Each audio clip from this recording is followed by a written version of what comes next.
आपादमौलिपर्यन्तं गुरूणाम् आकृतिं स्मरेत् तेन विघ्नाः प्रणश्यन्ति सिद्ध्यन्ति च मनोरथाः। वेदशास्त्रपुराणानाम् एकवाक्यत्वसाधकान् शिष्यातिवत्सलान् धीरान् बाळगारुगुरून् भजे। शर्वादिवृन्दारकमौलिवृन्दं येणायते यन्नखचन्द्रवृन्दे आनन्दतीर्थार्य शिरोमणेस्तत् पादारविन्दं प्रणमामि नित्यम्। वेदव्यासगुणाभास विद्याधीशसतां वशा मां निराशं गतक्लेशं पूर्वनाशं हरेनिशं लक्ष्मीकरतलाम्भोजलालनीयपदाम्बुजं प्रणमामि हयग्रीवं देवता चक्रवर्तिनम्। योऽयं कालः तस्य ते व्यक्तबन्धो चेष्टामाहुः चेष्टते येन विश्वं निमेषादिः वत्सरान्तो महीयान् तं त्वेषानं क्षेमधाम प्रपद्ये। आदित्यादिनवग्रहाः शुभकराः मेषादयो राशयः नक्षत्राणि सयोगकाश्चतितयः तद्देवतास्तद्गणाः मासाब्धारतवस्ततैव दिवसाः सन्ध्यास्तथा रात्रयः सर्वे स्थावरजङ्गमाः प्रतिदिनं कुर्वन्तु नो मङ्गलं। श्रीगुरुभ्यो नमः। हरि ओಂ। ಕ್ರೋಧಿನಾಮ ಸಂವತ್ಸರ ಕಳಿತು. ವಿಶ್ವಾವಸು ಸ್ವಲ್ಪ ಹಿಂದೆ ಹೆಸರು ಕೇಳಿದಾಗಲೇ ಸ್ವಲ್ಪ ಗಾಬರಿ ಆಗೋದು. ಏನೋ ಕ್ರೋಧಿ ಅಂತಿದ್ಯಲ್ಲಪ್ಪ, ಹೆಸರಿನಿಂದ ಏನು ಗಾಬರಿ ಆಗೋದಿಲ್ಲ. ರಕ್ತಾಕ್ಷಿ ಅಂತೆಲ್ಲ ಇದೆ, ರಕ್ತಾಕ್ಷಿ ರೌದ್ರಿ ಇಂತೆಲ್ಲ ಸಂವತ್ಸರಗಳಿದ್ದಾವೆ. ತತ್ತ ಶಬ್ದವಾಚ್ಯನಾದಂತಹ ಶ್ರೀಹರಿ ಅಂತ ಅಷ್ಟೇನೆ ಅಭಿಪ್ರಾಯ. ಅದಕ್ಕೆಲ್ಲ ಏನು ಕ್ರೋಧಿ ಬಂತು, ಅದರಿಂದ ಯಾರೋ ನಮ್ಮ ಮೇಲೆ ಸಿಟ್ಟುಗಿಟ್ಟು ಮಾಡ್ತಾರೆ, ಏನಾಗಲಿಲ್ಲ. ಹೆಸರಿಗೂ ಕೂಡ ಕೇಳುವಾಗಲೂ ನಮಗೆ ಹಿತಕರವಾಗಿ ಇರುವಂತಹ ವಿಶ್ವಾವಸು, ಮುಂದೆ ಪರಾವಸು. ವಿಶ್ವ ಅಂತನ್ನುವ ರೂಪವೇ ಬಹಳ ಚಂದ. 19 ಮುಖಗಳಿದ್ದಾವೆ ಭಗವಂತನಿಗೆ. ಅದು ನಮ್ಮ ಕಣ್ಣಿನ ಗುಡ್ಡೆಯಲ್ಲೇ ಇದ್ದು ನಮ್ಮ ಎಚ್ಚರಿಕೆಯನ್ನ, ನಮ್ಮ ಜಾಗೃತ ಅವಸ್ಥೆಯನ್ನ ನಿರ್ವಹಣೆ ಮಾಡುವ ರೂಪ. ಅಂದರೆ ಯಾವ ಕಡೆಯಲ್ಲಿ ನಮಗೆ ಎಚ್ಚರಿಕೆ ಇಲ್ಲ, ಮಲಗಿಬಿಟ್ಟಿದ್ದೇವೆ, ಪ್ರಾಯ ಅಲ್ಲಿ ಎಬ್ಬಿಸಿ ಸಾಧನೆ ಮಾಡು ಅಂತ ಪ್ರೇರಣೆ ಮಾಡ್ತಾನೆ. ಪ್ರೇರಣೆ ಮಾಡಿದರೆ ಪ್ರಯೋಜನ ಏನು? ದಾನ ಧರ್ಮ ಮಾಡು ಮಾಡು, ಕೈಯಲ್ಲಿ ಒಂದು ಪೈಸನೂ ಇಲ್ಲ. ಅದು ವಸೂಲು ಕೊಡಬೇಕಲ್ಲ, ಬರೀ ವಸೂಲು. ಆ ವಸು ವಿಶ್ವ, ಆ ವಸು ವಿಶ್ವಾವಸು, ವಿಶ್ವವಸು ಅಲ್ಲ ಇದು. ಅಂದರೆ ಸಮ್ಯಕ್. ನಿಮ್ಗೆ ಅದು ಮುಂದೆ ಆಯವ್ಯಯ ನೋಡಿದಾಗ ಗೊತ್ತಾಗುತ್ತೆ. ಏನು ಈ ಸತಿ ಎಲ್ರಿಗೂ ಜಾಕ್ಪಾಟೆ, ಭಾರಿ ಜೋರಾಗಿದೆ ಈ ಸತಿ. ಹೀಗಾಗಿ ಸಂಪತ್ತು ಕೂಡ ಹೆಚ್ಚು ಅಭಿವೃದ್ಧಿ ಆಗುತ್ತೆ ಅಂತ ಅನ್ನೋದು ಕಂಡು ಬರುತ್ತೆ. ಒಳ್ಳೆ ಸಂವತ್ಸರ ವಿಶೇಷ ಆರಂಭ ಆಗಿದೆ. ಹೊಸದು ಬಂದಾಗಲೇ ಒಂದು ಮನಸ್ಸಿನ ಮುದವೇ ಬೇರೆ. ಪ್ರಾಯ ಹಿಂದೆಲ್ಲ ಇದ್ದಾಗ ಆ ಕರೋನಾ ಅವು ಇವು ಎಲ್ಲ ದಾಟಿ ಬಂದಿದ್ವಿ, ಯಾವ ಆತಂಕಗಳು ಅಂಥದ್ದಿಲ್ಲ. ಪ್ರಕೃತಿಯೇ ಹೊಸದಾಗಿ ಮೈದುಂಬಿ ನಿಂತಿರುತ್ತೆ. ಹೊರಗಡೆಯಲ್ಲೆಲ್ಲಾನು ಹೋದರೆ ಮರ ಗಿಡ ಎಲ್ಲ ತಾನು ಇಂಥ ಬಿಸಿಲಿನ ಬೇಗೆಯಲ್ಲೂ ಚೆನ್ನಾಗಿ ಚಿಗುರಿ ಹೂಗಳನ್ನು ಸುರಿತಾ ಇರುತ್ತೆ ನಮ್ಮ ಮೈ ಮೇಲೆ. ಭಗವಂತನ ಅದ್ಭುತವಾದ ಸೃಷ್ಟಿಕ್ರಮ. ಇಂತಹ ಕಾಲದಲ್ಲಿ ಇವತ್ತಿನಿಂದ ಏನು ಹೊಸ ಸಂವತ್ಸರ ಆರಂಭ ಆಗಿದೆ, ಇವತ್ತಿನ ಆಚರಣೆಯನ್ನು ಹೀಗೆ ಮಾಡ್ರಿ, ಅದು ಅತ್ಯಂತ ಶುಭದಾಯಕವಾಗಿರುತ್ತೆ ಅಂತ ದೊಡ್ಡವರು ತೋರಿಸಿಕೊಡುವ ಕ್ರಮ ವಿಶೇಷ. ಚೈತ್ರಾದ ಉಷಸ ಸ್ಮರನ್ ಮುರರಿಪುಂ ಛೋತ್ತಾಯ ಶಾಂತಸ್ವರೇ. ಇದು ಚೈತ್ರ ಮಾಸ ಇವತ್ತಿಂದ ಆರಂಭ. ಚಾಂದ್ರಮಾನ ಪ್ರಕಾರ ನಮಗೆಲ್ಲ ಗೊತ್ತಿದೆ. ಲೆಕ್ಕಾಚಾರ 2 ಪ್ರಕಾರ. ಅದಿನ್ನೂ ಗುರುಮಾನ ಅಂತಿದೆ, ನಾನು ಅದೆಲ್ಲ ಯಾರು ನೋಡ್ಲಿಕ್ಕೆ ಹೋಗಿಲ್ಲ. ಗುರುವಿನ ಸಂಚಾರ ಕ್ರಮದಿಂದಾಗಿ ಗುರುಗ್ರಹ ಬೃಹಸ್ಪತಿ ಆಚಾರ್ಯರು ಒಂದು ರಾಶಿಯಲ್ಲಿ ಒಂದು ಸಂವತ್ಸರ ಪೂರ್ಣ ಇರ್ತಾರೆ. ಹಾಗೆ ಸ್ವಲ್ಪ ಲೆಕ್ಕಾಚಾರಗಳು ಬೇರೆ ಬೇರೆ ಇದೆ. ವತ್ಸರ, ಇಡಾವತ್ಸರ, ಅನುವತ್ಸರ, ಪರಿವತ್ಸರ ಅಂತೆಲ್ಲ ಭಾಗವತಾದಿ ಪುರಾಣಗಳನ್ನು ನೋಡಿದರೆ ಗೊತ್ತಾಗುತ್ತೆ. ನಮ್ಮಲ್ಲಿ ಸಂವತ್ಸರ ಅನ್ನುವ ಲೆಕ್ಕಾಚಾರ ಅದು 2 ಪ್ರಕಾರ ಇದೆ. ಒಂದು ಸೌರಮಾನ, ಇನ್ನೊಂದು ಚಾಂದ್ರಮಾನ. ಅಂದರೆ ಸೂರ್ಯ ಇಂಥ ರಾಶಿಯಲ್ಲಿ ಇದ್ದಾಗ ಈಗ ಸೌರಮಾನವನ್ನು ಲೆಕ್ಕಾಚಾರ ಹಾಕೋದಾದರೆ ಮೀನರಾಶಿಯಲ್ಲಿರೋದರಿಂದ ಮೀನ ಮಾಸ ಅಂತ. ನಮಗಿಂತ ಹೆಚ್ಚು ಈ ತಮಿಳವರು, ಉಡುಪಿ ಕಡೆಯವರು, ದಕ್ಷಿಣ ಕನ್ನಡದವರು ಅದೇ ಮಾಸವನ್ನೇ ಹೆಚ್ಚು ಆಚರಣೆ ಮಾಡ್ತಾರೆ. ನಿಮಗೆ ಗೊತ್ತಿರ್ಬೋದು, ಅವರ ಆಚರಣೆ ಎಲ್ಲ ಕ್ರಮ ವಿಶೇಷ ಇದೆ. ಇನ್ನು ಉತ್ತರಕ್ಕೆ ಹೋದರೆ ಅದು ಸ್ವಲ್ಪ ಬೇರೆ ಥರನೇ ಇದೆ. ನಮ್ಮಲ್ಲಿ ಸ್ನಾನದ ಮಾಸ ಏನು ಆಚರಣೆ ಮಾಡ್ತೇವಲ್ಲ, ಹುಣ್ಣಿಮೆಯಿಂದ ಹುಣ್ಣಿಮೆಗೆ, ಈ ನಮ್ಮಲ್ಲಿರೋ ಲೆಕ್ಕಾಚಾರ ಅಮಾವಾಸ್ಯೆ ಒಂದು ಮಾಸ ಮುಗಿಯುತ್ತೆ. ನಿನ್ನೆ ಅಮಾವಾಸ್ಯೆ ಮುಗೀತು, ಫಲ್ಗುಣ ಮಾಸ. ಅವರು ಹಾಗಲ್ಲ, ಹುಣ್ಣಿಮೆಗೆ ಮುಗಿಯುತ್ತವು. ಅಂದರೆ ಈಗಾಗಲೇ ಚೈತ್ರ ಮಾಸ 15 ದಿವಸ ಕಳೆದು ಹೋಗಿರುತ್ತೆ ಅವರಿಗೆ. ಮೊದಲು ಕೃಷ್ಣ ಪಕ್ಷನೇ ಬರೋದು, ಆಮೇಲೆ ಅವರಿಗೆ ಶುಕ್ಲ ಪಕ್ಷ. ನಮಗೂ ಗೊತ್ತಿದೆ, ಗೊತ್ತಿಲ್ಲ ಅಂತೇನಲ್ಲ, ನಮಗೂ ಗೊತ್ತಿದೆ. ಸ್ನಾನಕ್ಕೆ ಮಾತ್ರ ಆ ತರಹ ಆಚರಣೆ ಮಾಡ್ತೇವೆ ನಾವು. ಸಂಧ್ಯಾ ವಂದನೆ ಮುಂತಾದ ಬೇರೆ ಕರ್ಮಾನುಷ್ಠಾನಕ್ಕೆ ಈಗಿನ ಚಾಂದ್ರಮಾನದ ಲೆಕ್ಕಾಚಾರ ಇದೆ. ಚಾಂದ್ರಮಾನ ಅಂತಂದರೆ ಅಲ್ಲೇ ಹೆಸರು ಹೇಳುವಂತೆ ಚೈತ್ರ, ವೈಶಾಖ, ಜ್ಯೇಷ್ಠ, ಕಾರಣ, ಹುಣ್ಣಿಮೆ, ಪೂರ್ಣ ಚಂದ್ರ ಯಾವ ನಕ್ಷತ್ರದಲ್ಲಿ ವಾಸ ಮಾಡ್ತಾನೋ ಆ ಹೆಸರಿರುತ್ತೆ ಆ ಮಾಸ. ನೀವು ಸುಮ್ಮನೆ ಕುತೂಹಲಕ್ಕೆ ಪಂಚಾಂಗ ತೆಗಿ, ಪಂಚಾಂಗದಲ್ಲಿ ಆ ಸರಿಯಾಗಿ ತೆಗಿ. ಚಿತ್ತಾ ನಕ್ಷತ್ರಕ್ಕೆ ಸ್ವಲ್ಪ ವ್ಯತ್ಯಾಸ ಆಗಬಹುದು, ಕೆಲವೊಮ್ಮೆ ಒಂದು ದಿವಸ ಹಿಂದೆ ಒಂದು ದಿವಸ ಮುಂದೆ ಆಗಬಹುದು. ಚಿತ್ತಾ ನಕ್ಷತ್ರ ಇದ್ದೇ ಇರುತ್ತೆ, ಅದು ಚೈತ್ರ ಮಾಸ. ವಿಶಾಖ ನಕ್ಷತ್ರ ಇರುತ್ತೆ, ವೈಶಾಖ. ಮಘ ನಕ್ಷತ್ರ ಇರುತ್ತೆ, ಮಾಘ ಮಾಸ. ಹೀಗೆ ಈ ಲೆಕ್ಕಾಚಾರ ಇದೆ. ಈ ಲೆಕ್ಕಾಚಾರದ ಮೇಲೆ ಪೂರ್ಣ ಗ್ರಹಮಂಡಲಾದಿಗಳ ವ್ಯವಸ್ಥೆಯನ್ನಿಟ್ಟುಕೊಂಡೇ, ಅದರ ಪ್ರಭಾವದಿಂದಲೇ ನಮ್ಮ ಅನುಷ್ಠಾನ ಮುಂತಾದವುಗಳನ್ನು ಹಿರಿಯರು ವ್ಯವಸ್ಥೆಗೆ ತಂದುಕೊಟ್ಟಿದ್ದಾರೆ. ಆ ಕ್ರಮದಿಂದಾಗಿ ಚಾಂದ್ರಮಾನದ ಪ್ರಕಾರ ಚೈತ್ರ ಮಾಸ ಮೊದಲನೇ ತಿಥಿ ಪ್ರತಿಪತ್ತಿಥಿ. ಇವತ್ತು ಹೇಳುವಾಗಲೇ ಅದನ್ನು ಉಷಕ್ಕಾಲದಲ್ಲಿ ಇಂಥದ್ದಿದೆ. ಚೈತ್ರಾದ ಉಷಸ್ ಸ್ಮರಣ ಮುರರಿಪುಂ ಚೌಥಾಯ. ಎದ್ದ ಮೇಲೆ ದೇವರ ಸ್ಮರಣೆ ಅಲ್ಲ, ಹೇಳೋದಕ್ಕೆ ಮುಂಚೆ ದೇವರ ಸ್ಮರಣೆ ಮಾಡಬೇಕು. ಅಂದರೆ ಮನಸ್ಸು ಪುರಿತತೆ ಅಂತ ಒಂದು ನಾಡಿಯಲ್ಲಿ ಸೇರ್ಕೊಂಡ್ಬಿಟ್ಟಿರುತ್ತೆ. ಅದರಿಂದ ಕೆಲವರು ಕಣ್ಣಿ ತಗೊಂಡೇ ನಿದ್ದೆ ಮಾಡ್ತಿರ್ತಾರೆ. ಎದುರುಗಡೆ ಕೈ ಆಡಿಸಿದ್ರು ಆ ಸರ್ಪ ಹೋದ್ರೂ ಗೊತ್ತಾಗೋಲ್ಲ, ಮೈ ಮೇಲೆ ಸರ್ಪ ಹೋದ್ರೂ ಗೊತ್ತಾಗೋಲ್ಲ. ಯಾಕೆಂದರೆ ಮನಸ್ಸಿಗೂ ಇಂದ್ರಿಯಕ್ಕೂ ಇರುವಂತಹ ಏನ ಸಂಪರ್ಕ ಇದೆ ಕಳೆದು ಹೋಗಿರುತ್ತದೆ. ಮನಸ್ಸು ಪುರಿತತೆ ಅನ್ನುವ ನಾಡಿಯಲ್ಲಿ ಹೋಗಿ ಸೇರ್ಕೊಂಡ್ಬಿಟ್ಟಿರುತ್ತೆ. ಅದು ಮತ್ತೆ ಜಾಗೃತ ಆಗಬೇಕು. ಅದನ್ನು ಎಚ್ಚರಿಕೆ ಅಂತ. ಕಣ್ಣು ತೆಗೆಯೋದು ಎಚ್ಚರಿಕೆ ಅಲ್ಲ. ಕಣ್ಣು ತೆಗಿಬೇಕು ಅಂತ ಮನಸ್ಸಿನಲ್ಲಿ ಎಚ್ಚರಿಕೆ ಆದಮೇಲೆ ಪ್ರೇರಣೆ ಆಗೋದು. ಕೆಲವರು ಎಚ್ಚರಿಕೆ ಆಗಿದ್ದು ಸುಮ್ಮನೆ ಕಣ್ಣು ಮುಚ್ಚಿಕೊಂಡಿರ್ತಾರೆ. ಎಚ್ಚರಿಕೆ ಆಗಿತ್ತು, ಸುಮ್ಮನೆ ಮಾತು ಕೇಳಿಸ್ಕೊತಾರೆ, ಕಣ್ಣು ಮುಚ್ಚಿದ್ದೆ ಅಷ್ಟೇ. ಅಂದರೆ ಎಚ್ಚರಿಕೆ ಆಗಿರುತ್ತೆ. ಆ ಎಚ್ಚರ ಆದ ತಕ್ಷಣ ಜ್ಞಾನ ಯಾವಾಗ ಜಾಗೃತ ಆಯಿತು, ಭಗವಂತನ ಸ್ಮರಣೆ ಮಾಡಬೇಕು. ಕಾರಣ ಕೊಟ್ಟವನೇ ಪ್ರಚೋದಯ. ಎಲ್ಲದಕ್ಕಿಂತ ದೊಡ್ಡದು ಅವರು ಇವರು ಅದು ಇದು ಏನೇನೋ ಕೊಡ್ತಾರೆ. ಒಳಗಡೆಯಲ್ಲಿ ಜ್ಞಾನ, ಇಚ್ಛಾ, ಕೃತಿ ಇವುಗಳನ್ನು ಪ್ರೇರಣೆ ಮಾಡೋರು ಯಾರೂ ಇಲ್ಲ, ಅದು ಭಗವಂತನೇ. ಅದು ಹೇಳ್ತಿರ್ಲಿಕ್ಕೇನೆ ಮುರರಿಪುಂ ಕೃಷ್ಣದೇವರನ್ನು ಸ್ಮರಣೆ ಮಾಡ್ತಾ, ಸಮೀಪದ ಅವತಾರ ನನ್ನನ್ನು ಸ್ಮರಣೆ ಮಾಡ್ತಾ ಆಮೇಲೆ ಉತ್ಥಾಯ. ಬಲಮಗಲಿಗೆ ತಿರುಗಿಕೊಂಡು ಎದ್ದು ವೃದ್ಧೋಕ್ತಿ ಪರಿಗೃಹ್ಯ ನಿಂಬಕದಲಂ ಪ್ರಾಶ್ಚಾಜ್ಯ ಪಾತ್ರೇಸ್ವಕಂ. ವೃದ್ಧೋಕ್ತಿ, ಮನೆಯಲ್ಲಿ ಯಾರು ಹಿರಿಯರಿದ್ದಾರೆ ಅವರಿಗೆಲ್ಲ ಹೋಗಿ ನಮಸ್ಕಾರ ಮಾಡಬೇಕಂತ. ಎದ್ದ ತಕ್ಷಣ, ಬೆಳಗ್ಗೆ ಎದ್ದ ತಕ್ಷಣ ಶೌಚಾದಿಗಳನ್ನು ಮಾಡಿಕೊಂಡು ದೇವರಿಗೆ ನಮಸ್ಕಾರ ಮಾಡಿ ಪ್ರಾತಸ್ತೋತ್ರಾದಿಗಳನ್ನು ಹೇಳ್ತಾ ದೊಡ್ಡವರಿಗೆಲ್ಲ ನಮಸ್ಕಾರ ಮಾಡಿಕೊಂಡು ಬರೋರು. ಅವರು ಒಳ್ಳೆ ಸಂತೋಷದ ವಾತಾವರಣ. ಅವಾಗ ಶಾಂತಸ್ವರೇಣ ಅಂದಿದ್ದಾರೆ. ಓ ಅಂತ ಬೆಳಗ್ಗೆನೆ ಯಕ್ಷಗಾನ ಮಾಡ್ತಾ ಎದ್ದು ಬಿಡಬಾರದು. ಮತ್ತೆ ಯಕ್ಷಗಾನದಲ್ಲಿ ಓ ಶುರು ಮಾಡಿ ಹಾಗೆಲ್ಲ ಇಲ್ಲ. ಶಾಂತ ಸ್ವರದಲ್ಲೇ ಎದ್ದು ಶಾಂತದಿಂದಲೇ ಮಾತುಗಳನ್ನು ಆಡಿಸ್ತಾ, ದೊಡ್ಡವರು ಆಡುವ ಮಾತು ನಮಗೆ ಭಗವಂತನೇ ಆಡುವ ಆಶೀರ್ವಚನ ಅಂತ ಸ್ವೀಕಾರ ಮಾಡ್ತಾ, ಆ ಕ್ರಮದಿಂದಾಗಿ ಅವರು ಏನು ಹೇಳ್ತಾರೆ ಆ ರೀತಿಯನ್ನು ನೀಡ್ತಾ ಸ್ನಾತ್ವಾ ಸಮಭೂಷಿತಃ. ನಮ್ಮ ಸುಹೃದ್ ಏನಿದ್ದಾರೆ, ನಮ್ಮೇಲೆ ಪ್ರೀತಿ ವಿಶ್ವಾಸ ತೋರಿಸೋರು, ಅಂಥವ್ರನ್ನೆಲ್ಲರನ್ನೂ ಕೂಡಿಸ್ಕೋಬೇಕಂತ. ಮನೆಯಲ್ಲಿ ಒಬ್ಬರೇ ಇಬ್ಬರೇ ಇದ್ರೆ ಅದು ಹಬ್ಬನ, ಅದು ಹಬ್ಬಬೇಕು. ಆನಂದ ಹಬ್ಬಿದಾಗ ಒಬ್ರಿಗೊಬ್ಬರಿಗೆ ಅದು ವಿತರಣೆ ಆದಾಗ ಹಬ್ಬ. ಆ ಕ್ರಮದಿಂದಾಗಿ ವಿತರಣೆ ಮಾಡಿಕೊಡ್ತಾ ಅವರಿಗೆ ವಸ್ತ್ರ ಅಲಂಕಾರ, ಸ್ತ್ರೀಯರು ಮುಂತಾದವರು ಅವರೆಲ್ಲ ಅಲಂಕರಣ, ಅದನ್ನೆಲ್ಲ ಪ್ರತ್ಯೇಕ ಹೇಳ್ತಾ ಇದ್ದಲ್ಲ.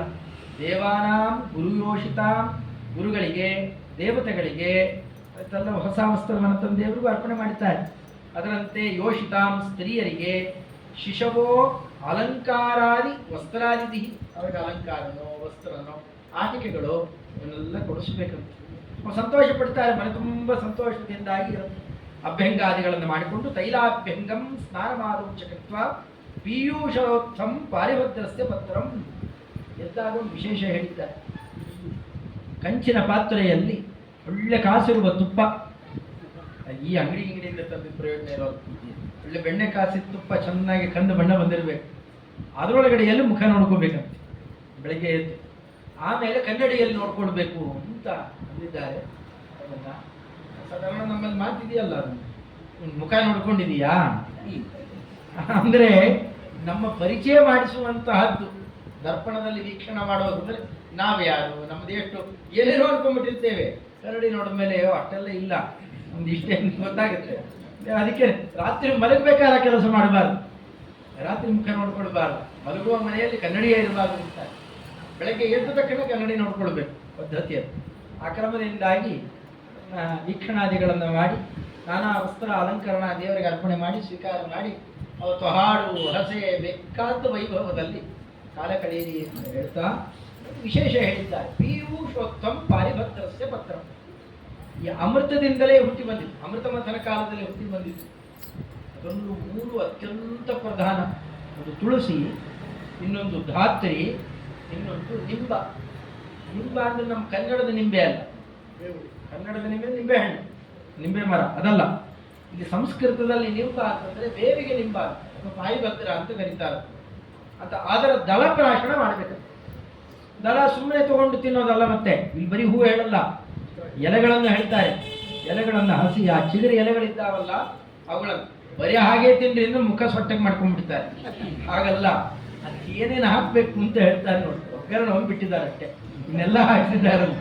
ಅದೇ ಹೇಳ್ತಾರೆ ಕ್ರಮ, ಆಯುರ್ವೇದದಲ್ಲಿ ಕ್ರಮ ಇದೆ. ಪಾರಿಭದ್ರಸ್ಯ ಪತ್ರಾಣಿ ಕೋಮಲಾನಿ ವಿಶೇಷತಃ ಸಪುಷ್ಪಾಣಿ ಸಮಾನೀಯ ಚೂರ್ಣ ಕೃತ್ವ ವಿಧಾನತಃ. ಹೂವು ಬೆಳೆದು ಬಿಟ್ಟಿರುತ್ತೆ ಈಗಾಗಲೇ, ಆ ಹೂವು ಚಿಗುರು ಎಲೆಗಳು ಎಲ್ಲ ತರಬೇಕಂತ, ಕಡ್ಡಿ ಎಲ್ಲ ಬಿಡಿಸಿಬಿಡ್ಬೇಕು. ಅದನ್ನು ಮೆಲ್ಲಗೆ ಹಾಕಿ ಅರಿಬೇಕಂತ, ಕುಟ್ಟಿ ಅರಿಬೇಕು ಅದನ್ನು ಕಲ್ಲಲ್ಲಿ ಅರಿದು ಇವೆಲ್ಲ ಸೇರಿಸ್ಬೇಕಂತ. ಮರೀಚಿ ಹಿಂಗು ಲವಣ ಅಜಾಮೋದ ಸಶರ್ಕರೈ ತಿಂತ್ರಿಣಿ ಮೇಲನಂ ಕೃತ್ವ ಭಕ್ಷಯೇ ರೋಗಶಾಂತಯೇ. ಬಹಳ ಹಿಂದಿನವರೆಲ್ಲ ಮಾಡ್ಕೊಂಡು ಬಂದಿರೋದು ಅಂತ ವರ್ಣನೆ ಮಾಡಿದ್ದಾರೆ. ಬಹಳ ಚೆನ್ನಾಗಿರುತ್ತೆ, ಮಾಡಿ ನೋಡಿದ್ರೆ ಗೊತ್ತಾಗುತ್ತೆ. ಮರೀಚಿ, ಅದಕ್ಕೆ ಮರೀಚಿ ಅಂದ್ರೆ ಇವತ್ತು ಮೆಣಸಿನಕಾಯಿ, ಮೆಣಸು, ಕಾಳು ಮೆಣಸು ಬಿಡಬೇಕು. ಇಂಗು, ಅದರಂತ ಅದನ್ನ ಹಿಂಗು ಅಂತ ಕರೀತಾರೆ ಸಂಸ್ಕೃತದಲ್ಲಿ. ಹಿಂಗು, ಲವಣ, ಈ ಲವಣ ಅಲ್ಲ, ಅದು ಸೈಂಧವ ಲವಣವನ್ನು ಹಾಕೋಬೇಕು. ಅಜಾಮೋದ ಅಂತ ಕರೀತಿದ್ದಾರೆ, ಅಜಮೋದ ಅಂತ ಕರೀತಾರೆ. ಈ ಓಂಕಾಳು, ಆಮೇಲೆ ಅಜವಾನ, ಓಂಕಾಳು, ಅಜವಾನ ಅಂತಾರಲ್ಲ, ಅಜಾಮೋದ ಅಂತ ಕರೀತಾರೆ ಅದು. ಆಮೇಲೆ ಸಶರ್ಕರೈ ಅಂದ್ರೆ ಬೆಲ್ಲದ ಪುಡಿ. ಶರ್ಕರ ಅಂತಂದ್ರೆ ಹಿಂದಲ್ಲಿ ಈ ಸಕ್ಕರೆ ಇರಲಿಲ್ಲ, ಅದಕ್ಕೆ ಬೆಲ್ಲದ ಪುಡಿ ಮತ್ತು ತಿಂತ್ರಿಣಿ ಮೇಲನಂ ಕೃತ್ವ. ಹುಣಸೆಹಣ್ಣು ಹಾಕ್ಬೇಕಂತೆ.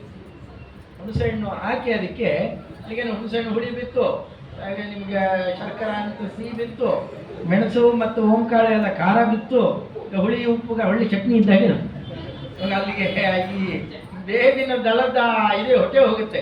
ಇದ್ರ ಜೊತೆ ಸೇರಿದಾಗ ಒಳ್ಳೆ ರುಚಿ ಕೊಡುತ್ತೆ. ಅದು ಗೋಲಿಗೊಂಡದ ಗಾತ್ರ ಮಾಡಿಕೊಂಡು ತೀರ್ಥಪ್ರಾಶನ ಆದ ತಕ್ಷಣ ತೊಗೊಂಡ್ಬಿಟ್ರೆ ವರ್ಷ ಇಡೀ ರೋಗ ಬರಲ್ಲ. ಈ ಬಿಸಿಲು ಕಾಲದಲ್ಲಿ ಇದನ್ನು ತೊಗೊಂಡ್ಬಿಟ್ರೆ ರೋಗವೇ ಬರಲ್ಲ, ಜ್ವರ ಬರಲ್ಲ. ಮುಖ್ಯವಾಗಿ ಅಂದ್ರೆ ಏನು, ಮುಖ್ಯವಾಗಿ ಜೀರ್ಣಶಕ್ತಿ ಮೇಲಾಗುವ ಆಕ್ರಮಣಗಳೇನಿದ್ದಾವೆ ಅದ್ಯಾವುದೂ ಆಗಲ್ಲ. ಬಹಳ ಅದ್ಭುತ ಅಂತ ಚಿತ್ರಣ ಮಾಡಿದ್ದಾರೆ ಇದನ್ನ. ನೆನ್ನೆ ಕೇಳಿದ್ರೆ ಇವತ್ತು ಚೆನ್ನಾಗಿರೋದು, ಇವತ್ತು ಬೆಳಗ್ಗೆ ಮಾಡ್ಲಿಕ್ಕೆ ಆಗಿರೋದು, ನಾಳೆ ಮಾಡ್ಲಿಕ್ಕೂ ಬರುತ್ತೆ, ತೊಂದರೆ ಏನಿಲ್ಲ, ಮಾಡಬಹುದು. ಅದನ್ನು ಈ ಕ್ರಮದಲ್ಲಿ ಮಾಡಿ ಅದನ್ನ ಸ್ವೀಕಾರ ಮಾಡಬೇಕು. ಇದಾದ ಮೇಲೆ ಪ್ರಾತಃ ಕಾಲದಲ್ಲೇ ಅದನ್ನ ಪೂಜಾದಿಗಳನ್ನೆಲ್ಲ ಪೂರೈಸಿದ ಮೇಲೆ ಗಣಪತಿ ಪೂಜೆಯನ್ನು ಮಾಡಬೇಕು. ಗಣಪತಿ ಪೂಜಾವನ್ನು ಮಾಡಿ ಗಣೇಶಂ ದ್ವಿಜಗುಣಯುತಂ ಪೂಜಯಿತ್ವಾರ್ಥಿ ವೃಂದಂ ಸಂತೋಷ್ಯಾನೇಕದಾನೀ ಪರಮಸುಖಯುತಃ ಭೋಜಯಿತ್ವ ಅನ್ನವಿಷ್ಟಂ. ಪ್ರಾತಃ ಕಾಲ ಅನ್ನಿಕಾದಿಗಳನ್ನೆಲ್ಲ ಪೂರೈಸಿದ ಮೇಲೆ ಆಮೇಲೆ ದಾನಗಳನ್ನೆಲ್ಲ ಮಾಡ್ತಾರೆ. ಧರ್ಮರಾಜರು ಇರೋದೆಲ್ಲ ಚರಿತ್ರೆ ಕೇಳಿದ್ದೆ. ಹಾಗೆಲ್ಲ ಗೋದಾನ, ಅನ್ನದಾನ, ವಸ್ತ್ರದಾನ, ಬೇಕಾದೆಲ್ಲ ದಾನ ಮಾಡ್ತಾ ಇದ್ರು ಅಂತ ದಾನಾದಿಗಳನ್ನೆಲ್ಲ ಮಾಡಿ ಗಣಪತಿ ಪೂಜೆಯನ್ನು ಮಾಡಿ ಅದರಂತೆಯೇ ಎಲ್ಲ ಗ್ರಹಗಳ ಪೂಜೆಯನ್ನ ಮಾಡಿ ಆಮೇಲೆ ಶೃಣ್ವನ ಗೀತಾನಿ ವಾದ್ಯಾನಿ ವಿವಿಧ ಕಥಾ ತದ್ದಿನಂ ಸಂಕ್ರಮೇತ. ಒಳ್ಳೆ ಕಥಾಶ್ರವಣವನ್ನ, ನಾನಾ ತರಹದ ವಾದ್ಯ ಘೋಷ ಇವುಗಳನ್ನೆಲ್ಲ ಗೀತಾದಿಗಳನ್ನು ನಡೆಸ್ತಾ, ನೃತ್ಯಾದಿಗಳನ್ನು ನಡೆಸ್ತಾ ಇಡೀ ದಿನ ಆನಂದದಿಂದ ಕಾಳೆ ಕಳೀರಿ ಅಂತ ಅಂದಿದ್ದಾರೆ. ಕ್ರೀಡನ್ನು ಸ್ತ್ರೀವಿಶ್ಚ ಸಾರ್ಥಂ ನಿಶಿ ರಹಸ್ಯನರೋ ಯಾವದಬ್ಧಂ ಸುಖಿ ಸ್ಯಾತ್. ಇವತ್ತು ಅವರವರು ಸ್ತ್ರೀ ಪುರುಷರು ಕೂಡ ವಿಹಾರ ಮಾಡಲಿಕ್ಕೆ ಕೆಲವು ಪರ್ವಕಾಲಗಳನ್ನು ನಿಷೇಧ ಮಾಡಿದ್ದಾರೆ. ಇದಕ್ಕೇನು ಅಡ್ಡಿ ಇಲ್ಲ. ರಾಜ್ಯಂ ಸ್ಯಾದ್ ಅಚಲಂ ನೃಪಶ್ರವಣತೋ ಮಂತ್ರಶ್ರವಾತ್ ಕೌಶಂ. ಇಷ್ಟೆಲ್ಲ ಮಾಡಿ ಪಂಚಾಂಗದ ಪೂಜೆ ಮಾಡಬೇಕು ಅಂತಂದಿದ್ದಾರೆ. ಪಂಚಾಂಗ ಪೂಜಾ ಅಂತ ಹಿಂದೆಲ್ಲ ಈ ತರಹ ಮಠಗಳಿಗೂ ಪಂಚಾಂಗ ಅಂತ ಈ ಥರದ ವ್ಯವಸ್ಥೆ ಇರ್ತಿರಲಿಲ್ಲ. ಜ್ಯೋತಿಷ್ಕರೇನೆ ಒಂದು ವ್ಯವಸ್ಥೆ ಹಾಕ್ಕೊಂಡಿರೋರು. ಅವರು ಇಡೀ ಪ್ರತಿನಿತ್ಯದ ತಿಥಿ ವಾರ ನಕ್ಷತ್ರ ಇವುಗಳ ವ್ಯವಸ್ಥೆ ಇರ್ತಿರಲಿಲ್ಲ. ಇತ್ತೀಚೆಗೆ ಆಮೇಲೆ ಬರ್ತಾ ಅವುಗಳನ್ನ ವ್ಯವಸ್ಥೆ ಆಗ್ಲಿಕ್ಕೆ ಶುರುವಾಯಿತು. ತುಂಬ ಅನುಕೂಲ ಆಯಿತು ಕೂಡ ಅದನ್ನೆಲ್ಲ. ಆ ರೀತಿಯಾದ ವ್ಯವಸ್ಥೆಯನ್ನು ಮಾಡಿಕೊಂಡು ಅಲ್ಲೆಲ್ಲ ಈ ಸಂವತ್ಸರಕ್ಕೆ ಅಧಿಪತಿ ಯಾರು, ಸಂವತ್ಸರಕ್ಕೆ ಒಂದು ಫಲ ಇದೆ. ಪ್ರತಿ ಪ್ರಭವಾದಿ ಷಷ್ಠಿ ಸಂವತ್ಸರಗಳಿಗೂ ಒಂದೊಂದು ವತ್ಸರಕ್ಕೂ ಒಂದೊಂದು ಫಲ ಇದೆ ಅಂತ ಚಿತ್ರಣ ಮಾಡಿದ್ದಾರೆ. ಅದನ್ನು ರಾಜ ಯಾರು, ಮಂತ್ರಿ ಯಾರು, ಇವನ್ನೆಲ್ಲ ಕೇಳೋದ್ರಿಂದಾಗಿ ಒಳ್ಳೆಯ ಧಾನ್ಯ, ಸ್ಥಿರವಾದಂತಹ ವಾಣಿ, ಅದರಂತೆಯೇ ಸಂಪತ್ತು, ಒಳ್ಳೆ ಬುದ್ಧಿ, ರಸಪತಿಯನ್ನು ಶ್ರವಣ ಮಾಡೋದರಿಂದ ದೀರ್ಘಾಯುಷ್ಯ ಇವೆಲ್ಲ ಬರುತ್ತೆ. ಆಯುರ್ವೃದ್ಧಿಂಚ ಪುತ್ರ ಪೌತ್ರಾಭಿವೃದ್ಧಿಂ, ಪುತ್ರ ಪೌತ್ರ ಮೊಮ್ಮಕ್ಕಳು ಮುಂತಾದವರ ವೃದ್ಧಿ, ನಿತ್ಯಾರೋಗಂ ಇವೆಲ್ಲ ಹಿಂದೆ ಹೇಳ್ತಾ ಇದ್ರು. ನಮ್ಗೆ ಅಷ್ಟು ಗೊತ್ತಾಗ್ತಿರ್ಲಿಲ್ಲ ಅದನ್ನೆಲ್ಲ. ಈ ಕಾಲದಲ್ಲಿ ದುರಂತನೇ ಯಾರನ್ನಾರು ಕೇಳಿ, ನಮ್ಮ ಮನೇಲಿ ಒಂದು ಹುಡುಗ ಇದ್ದಾನೆ, ಹುಡುಗಿ ಇದ್ರೆ ಹೇಳಿ ಮದುವೆನೇ ಆಗುತ್ತೆ. ಮದುವೆ ಆದವ್ರನ್ನ ಕೇಳ್ರಿ, 10 ವರ್ಷ ಆಗಿದೆ, 8 ವರ್ಷ ಆಗಿದೆ, 12 ವರ್ಷ ಮಕ್ಕಳಾಗಿಲ್ಲ ಅಂತ. ಮಕ್ಕಳು ಎಷ್ಟು ಜನ ಹೇರಳವಾಗಿ ಅವು ಹಡಿತಾನೆ ಇದ್ದಾವೆ. ಈಗ ಅನರ್ಥ ಆಗಿ ಕೂತಿದೆ. ಇದಕ್ಕೆಲ್ಲ ಏನು ಕಾರಣ ಅಂತಂದ್ರೆ ಧರ್ಮಶ್ರದ್ಧೆ ಕಮ್ಮಿ ಆಗಿರೋದ್ರಿಂದಲೇ. ತಾನಾಗೆ ನಡೆದು ಹೋಗ್ಬಿಡೋಲ್ಲ. ಅವೆಲ್ಲ ಆಗಬೇಕಾಗಿದ್ದರೆ ಆಚಾರ್ಯರು ಚತುರ್ಥಾಧಿಕರಣದಲ್ಲಿ ಅದನ್ನು ಹೇಳಿದ್ದಾರೆ. ಅವೆಲ್ಲ ಆಗಬೇಕಾಗಿದ್ದರೆ ಭಗವದ್ ಅನುಗ್ರಹ ಬೇಕೇ ಬೇಕು ಅಂತ. ಅದು ಈಗ ನಮ್ಗೆ ಅರ್ಥ ಆಗಬೇಕಾಗಿದೆ. ಇಷ್ಟಾದ್ಮೇಲೆ ಆದರೂ ಕೂಡ ನಮ್ಮ ಕೈಯಲ್ಲಿಲ್ಲ. ರೇತೋ ಧಾತುರು ವಟಕಣಿಕ ಘೃತಧೂಮಾದಿವಾಸನಂ ಇದ್ಯಾವುದು ನಮ್ಮ ಕೈಯಲ್ಲಿಲ್ಲ. ಇವೆಲ್ಲ ಭಗವಂತನೇ ಅನುಗ್ರಹ ಮಾಡಬೇಕು. ಅರ್ಥ ಮಾಡಿಕೊಳ್ಳಿ ಅಂತ ಸ್ವಲ್ಪ ಕಷ್ಟ ಕೊಡ್ತಾರೆ ಸಜ್ಜನರಿಗೆ. ಅಂದ್ರೆ ಇವೆಲ್ಲ ನಡೆಸ್ತಾ ಇದ್ರೆ ಪುತ್ರ ಪೌತ್ರ ಅಭಿವೃದ್ಧಿ ಇದ್ದು ಬಿಟ್ರೆ ವೃದ್ಧಿ ಅಲ್ಲ. ಹೊತ್ತೊತ್ತಿಗೆ ಏನೇನಾಗಬೇಕು, ಮದುವೆನೋ ಮುಂಚಿನೋ ಜ್ಞಾನನೋ ಬೇರೆ ಬೇರೆ ತರಹದ ಪದವಿಗಳು, ಅದರಲ್ಲಿ ಒಳ್ಳೊಳ್ಳೆ ಬಡ್ತಿ ಇವೆಲ್ಲ ಬಂದರೆ ಅಭಿವೃದ್ಧಿ ಅಂತಾರೆ. ಅದೆಲ್ಲ ನಡೆದು ಹೋಗುತ್ತೆ. ನಿತ್ಯ ಆರೋಗಂ ಸಂಪದಂಚಾನಪಾಯಾಮ್. ಸಂಪತ್ತು ಕೂಡ ಅಪಾಯ ಇಲ್ಲದೆ ಇರುವ ಸಂಪತ್ತು. ಇವತ್ತೆಲ್ಲ ಇದೆ, ನಾಳೆ ನೋಡೋ ಹೊತ್ತಿಗೆ ಏನೂ ಇಲ್ಲ. ಹಾಗಿರೋಲ್ಲ, ಅನಪಾಯವಾದಂತಹ ಸಂಪತ್ತಿರುತ್ತೆ. ಅಚ್ಛಿನ್ನಾನಾಂ ಉತ್ಸವಾನಾಂ ಅವಾಪ್ತಿಂ. ಯಾವುದು ಛೇದನೆ ಇಲ್ಲದೆ ಇರತಕ್ಕಂತಹ ಉತ್ಸವಗಳನ್ನು ಪಡಿತಾರೆ. ಎಚ್ಚತ್ತಂತೆ ವತ್ಸರಾದೀಜ ಉತ್ಸಾಹ. ಇವೆಲ್ಲ ಈ ಸಂವತ್ಸರಕ್ಕೆ ಅಥವಾ ಒಂದೊಂದು ಭಾಗಕ್ಕೆ, ಅರ್ಘಕ್ಕೆ, ಮೇಘಕ್ಕೆ ಅಧಿಪತಿಗಳನ್ನೆಲ್ಲ ಯಾರ್ಯಾರು ಅಂತ ಕೇಳಿ ಗೌರವಿಸಿದರೆ, ನಿತ್ಯ ಮಾಡೋದು ಬೇಡ, ಒಂದು ಸ್ವಲ್ಪ ಅದನ್ನು ಆಧರಿಸಿದರೆ ಅವರೆಲ್ಲ ಅನುಗ್ರಹ ವಿಶೇಷವನ್ನು ಮಾಡ್ತಾರೆ. ಹೀಗಿದೆ. ಅದನ್ನೇ ತೋರಿಸ್ತಾ ನನ್ನ ನಕ್ಷತ್ರಾತ್ ಹರತೆ ಪಾಪಂ ಸುತೇಶ್ಚ ಶ್ರೀಮಾಪ್ನೋತಿ ವಾರಾತ್ ಆಯುಷ್ಯವರ್ಧನಂ. ನಕ್ಷತ್ರಾತ್ ಹರತೆ ಪಾಪಂ ಯೋಗಾತ್ ರೋಗ ನಿವಾರಣಂ ಕರ್ಣಾತ್ ಕಾರ್ಯಸಿದ್ಧಿ ಸ್ಯಾತ್ ಪಂಚಾಂಗ ಫಲಮುತ್ತಮಂ ಇತೀದಂ ವತ್ಸರಫಲಂ ವತ್ಸರಾದಿ ತಿಥೌಶುಭಂ ಯಶೃಣೋತಿ ನರೋ ಭಕ್ತ್ಯಾ ವತ್ಸರಂ ಸಸುಖಿ ಭವೇತ್. ಇದನ್ನು ಯಾರು ಮೊದಲು ಕೇಳ್ತಾರೆ ಅವರು ಇಡೀ ಸಂವತ್ಸರ ಸುಖವಾಗಿರ್ತಾರೆ. ಇದನ್ನು ತತ್ರಾದವು ಸಾಂಗೋಪಾಂಗಂ ವತ್ಸರಸ್ಯ ಬ್ರಹ್ಮಣ ಜನ್ಮಫಲ. ಅದಕ್ಕೆ ಮೂಲದಲ್ಲಿ ಚತುರ್ಮುಖ ಬ್ರಹ್ಮದೇವರ ಕಾಲಮಾನ ತಿಳ್ಕೊಳ್ಬೇಕು.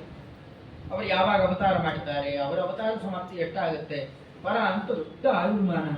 ಯಾರು ಅದನ್ನ ಆ ಜನ್ಮಫಲವನ್ನು ಕೇಳ್ತಾರೋ, ಏ ಶೃಣ್ವಂತಿ ತೇ ಕ್ರತುಫಲಂ ಭಜಂತೆ ನಾತ್ರ ಸಂಶಯ.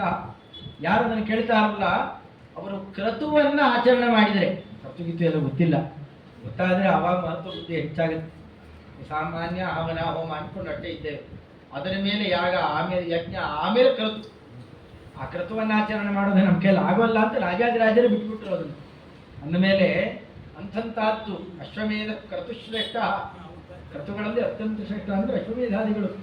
ಅವುಗಳನ್ನು ಮಾಡಿದರೆ ಯಾರು ಪುಣ್ಯ ಬರುತ್ತೋ ಪುಣ್ಯ ಬರುತ್ತೆ. ಇದನ್ನು ಶ್ರವಣ ಮಾಡಿದರೆ ಚತುರ್ಮುಖ ಬ್ರಹ್ಮದೇವರ ಕಾಲಮಾನವನ್ನು ತಿಳಿದರೆ ಅಂತಂತಾರೆ. ಆ ಕ್ರಮದಲ್ಲಿ ಒಂದು ಲೆಕ್ಕಾಚಾರವನ್ನು ನೋಡ್ತಾ ಬಂದಾಗ ನಮ್ಮ ದಿನಮಾನ ಇದೆ. ನಮ್ಮ ದಿನ ನಮ್ಗೆ ಗೊತ್ತಿದೆ 24 ಗಂಟೆ ಅಂತ. ಇವತ್ತು ಒಂದು 60 ಗಳಿವೆ.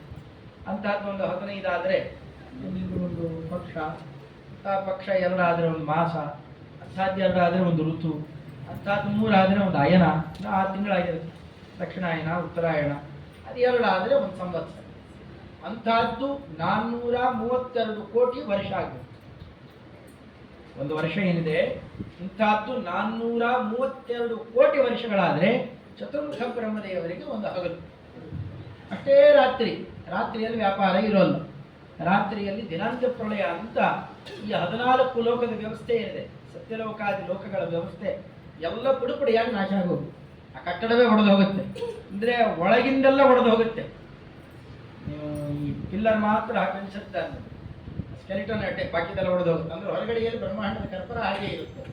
ಬೆಳಗಾಯಿತು ಅಂತಂದರೆ ಮತ್ತೆ ಸತ್ವಲೋಕದಿಂದ ಹಿಡ್ಕೊಂಡು ಕೆಳಗಡೆಯಲ್ಲಿ ಪಾತಾಳದ ತನಕ ಲೋಕ ವ್ಯವಸ್ಥೆಯನ್ನು ಮತ್ತೆ ಸೃಷ್ಟಿ ಮಾಡ್ತಾರೆ. ಪ್ರತಿನಿತ್ಯ ಮಾಡ್ತಾರೆ. ಒಂದೊಂದು ದಿನಕ್ಕೆ ಒಂದೊಂದು ಹೆಸರಿದೆ. ಹಾಗೆ ಅದ್ಯ ಬ್ರಹ್ಮಣಃ ದ್ವಿತೀಯ ಪರಾರ್ಧೆ. ಅದ್ಯ ಇವತ್ತು ನಾವೇನು ಹೇಳ್ತೇವೆ, ಸಂಕಲ್ಪದಲ್ಲಿ ಹೇಳ್ತೇವೆ. ಅದ್ಯ ಬ್ರಹ್ಮಣಃ ದ್ವಿತೀಯ ಪರಾರ್ಧೆ. ಅದಲ್ಲ 50 ವರ್ಷ ಕಳೆದು ಹೋಗಿದೆ, 51ನೇ ವರ್ಷ. ದ್ವಿತೀಯ ಪರಾರ್ಧೆ, ಪರ ಅಂತ ಆಯುರ್ಮಾನ, ಪ್ರಥಮ ಪರಾರ್ಧ, ದ್ವಿತೀಯ ಪರಾರ್ಧ, ಮೊದಲ 50 ಆಮೇಲೆ 50. ಅದರಲ್ಲಿ ಶ್ವೇತವರಾಹ ಕಲ್ಪೆ.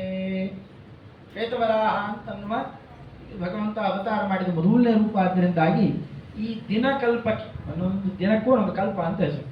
ದಿನಕಲ್ಪ, ವರ್ಷಕಲ್ಪ ಅಂತ ಹೀಗೆಲ್ಲ ವ್ಯವಸ್ಥೆ ಇದೆ. ದಿನಕಲ್ಪದಲ್ಲಿ ಒಟ್ಟು 14 ಮನುಗಳು ಕಳೀಬೇಕು. 71 ಮಹಾಯುಗಗಳು ಕಳೆಯುತ್ತೆ. ಒಂದು ಮಹಾಯುಗ ಅಂದರೆ 43,20,000 ವರ್ಷ ಅನ್ನೋದು ಅಲ್ಲಿ ಕಳೆದು ಬರತಕ್ಕಂತಹ ಕ್ರಮ ವಿಶೇಷ. ಆ ಲೆಕ್ಕದಲ್ಲಿ ನೋಡ್ತಾ ಬಂದಾಗ ಒಟ್ಟಿಗೆ 14 ಮನುಗಳು, 71 ಮಹಾಯುಗ ಜೊತೆಯಲ್ಲಿ 18,50,000 ವರ್ಷ ಒಬ್ಬೊಬ್ಬರಿಗೆ. ಮನ್ವಂತರ ಪ್ರಳಯ ಎಲ್ಲ ಸೇರಿದ್ರೆ 432 ಕೋಟಿ ವರ್ಷ ಆಗುತ್ತೆ.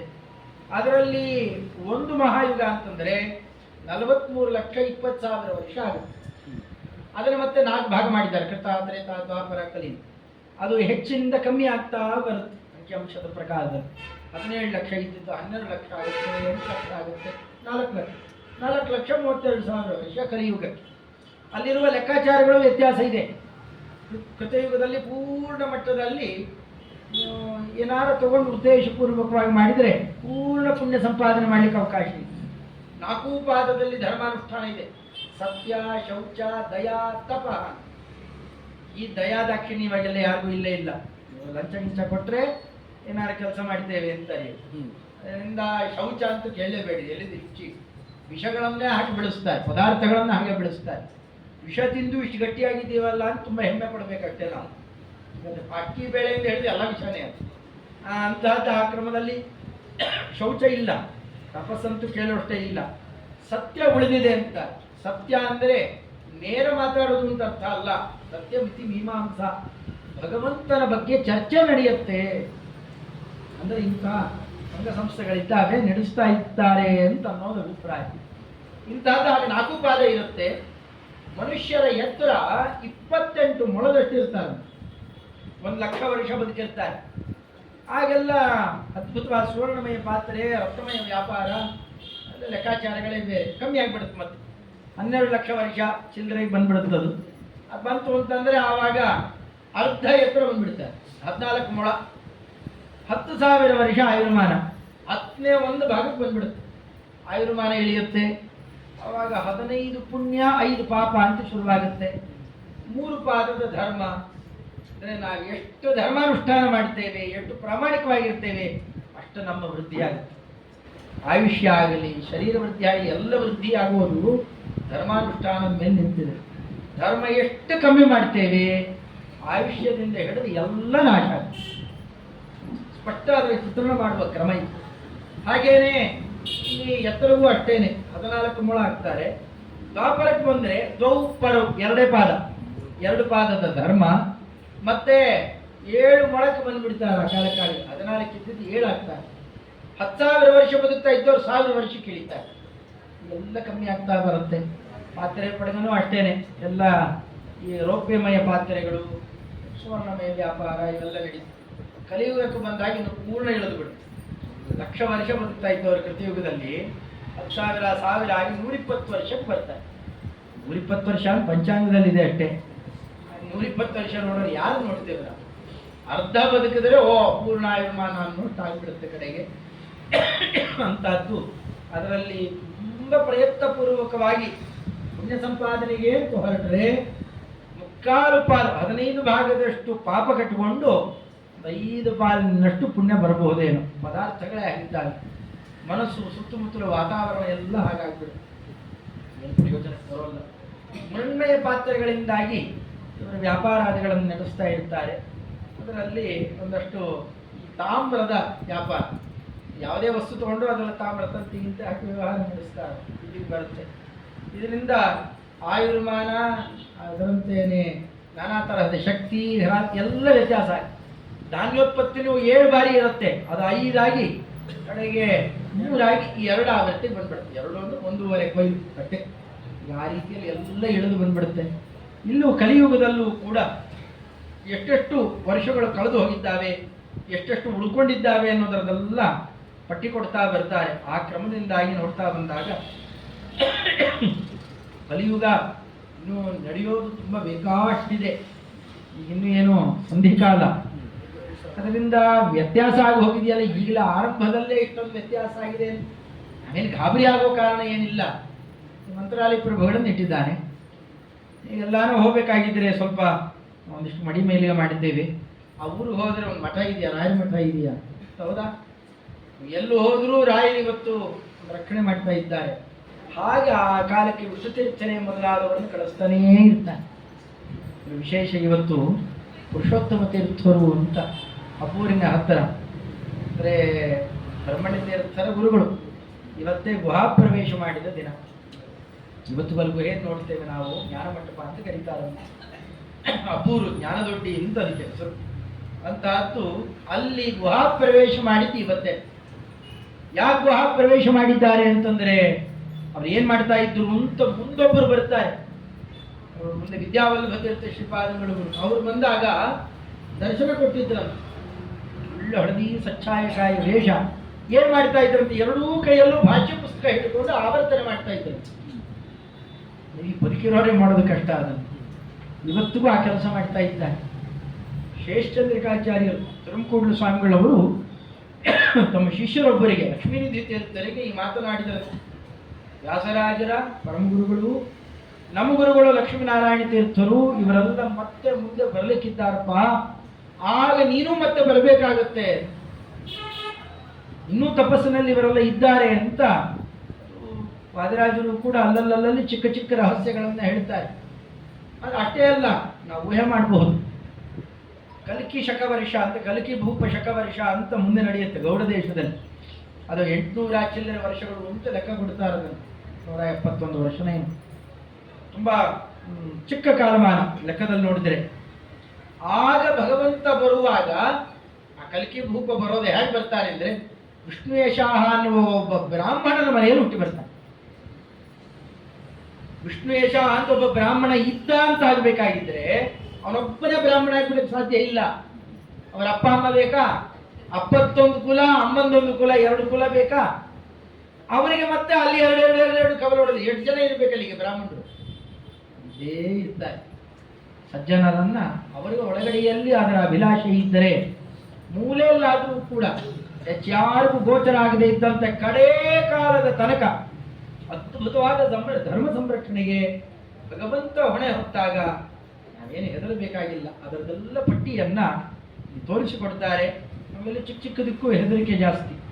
ಮುಂದೆ ಈ ಜಿಲ್ಲೆ ಬರದೇ ಇದ್ರೆ, ಈ ಜಿಲ್ಲೆಯಲ್ಲಿ ನಾವು ಹೇಳಿರೋಣ, ಈ ಜಿಲ್ಲೆ ಇದ್ರೆ ನಾವೇನೋ ಈ ಪಂಚೆ ಗಿಂಚೆ ಉಟ್ಕೋತಾ ಇದ್ದೇವೆ. ನಾಳೆ ಪಂಚೆ ನೇಯೋದೇ ನಿಲ್ಲಿಸ್ಬಿಟ್ರೆ ಯಾತಕ್ಕೂ ಹೆದರ್ಕೋಬೇಕಾಗಿಲ್ಲ. ಗಾಳಿ ಹರಿದಾಡ್ತಾ ಇದೆ, ಗಾಳಿನೇ ನಿಂತು ಹೋಗ್ಬಿಟ್ರೆ ಹೆದರ್ತಾರ ಯಾರಾದರೂ? ಹೊಣೆ ಹೊತ್ತವರೊಬ್ಬ ಇದ್ದಾನೆ, ಅವನದನ್ನೆಲ್ಲ ನಿರ್ವಹಣೆ ಮಾಡ್ತಾನೆ. ನಾವು ಯಾವ ಚಿಂತೆಗೂ ಒಳಗಾಗಲಿ, ಬರೀ ಅವನ ಬಗ್ಗೆ ಚಿಂತೆ ಮಾಡಿದರೆ ಸಾಕು. ಅದಕ್ಕೆ ಬೇಕಾದ ವ್ಯವಸ್ಥೆಯನ್ನ ಇಲ್ಲಿ ತೋರಿಸಿಕೊಟ್ಟಿದ್ದಾರೆ.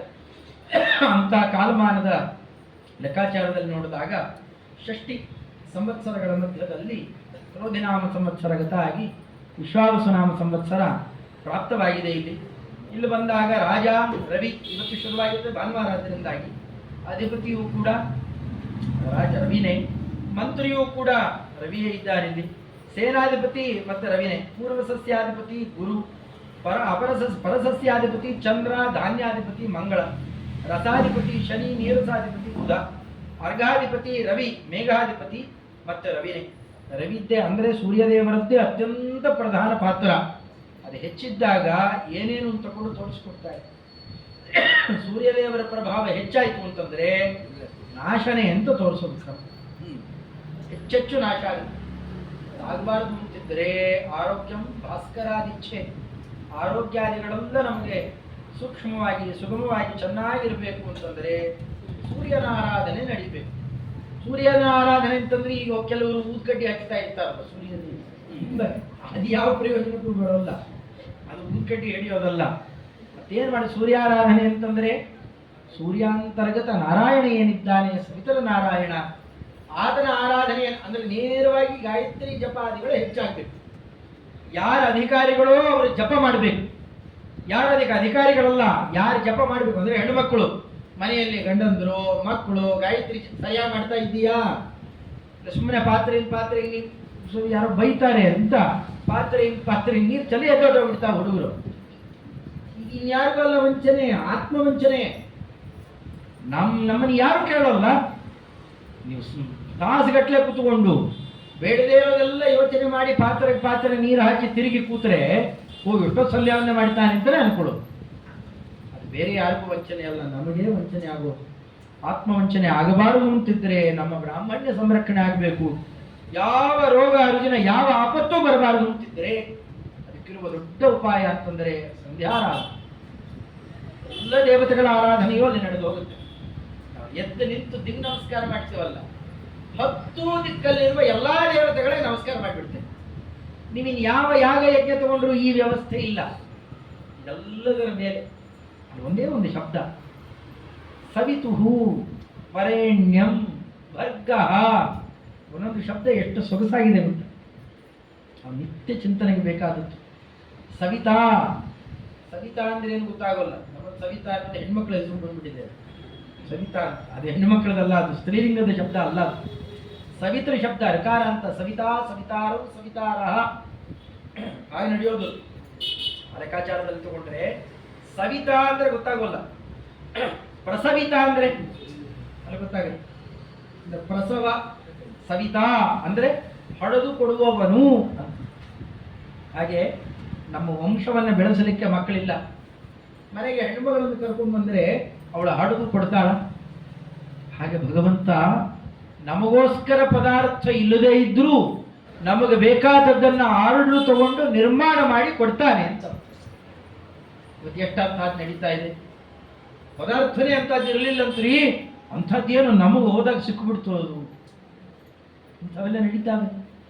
ದೇಶ ಕಾಲ ವಸ್ತು ಪ್ರತಿಯೊಂದನ್ನು ಆ ಸಮಯಕ್ಕೆ ತಕ್ಕಂತೆ ನಮಗೆ ಬೇಕಾದದ್ದನ್ನು ಒದಗಿಸಿ ಸೃಷ್ಟಿ ಮಾಡಿ ಮಾಡಿ ಒದಗಿಸಿಕೊಡ್ತಾರಲ್ಲ, ನಮಗೆ ಸವಿತಾ ಅಂತ ಕರೀತಾರೆ.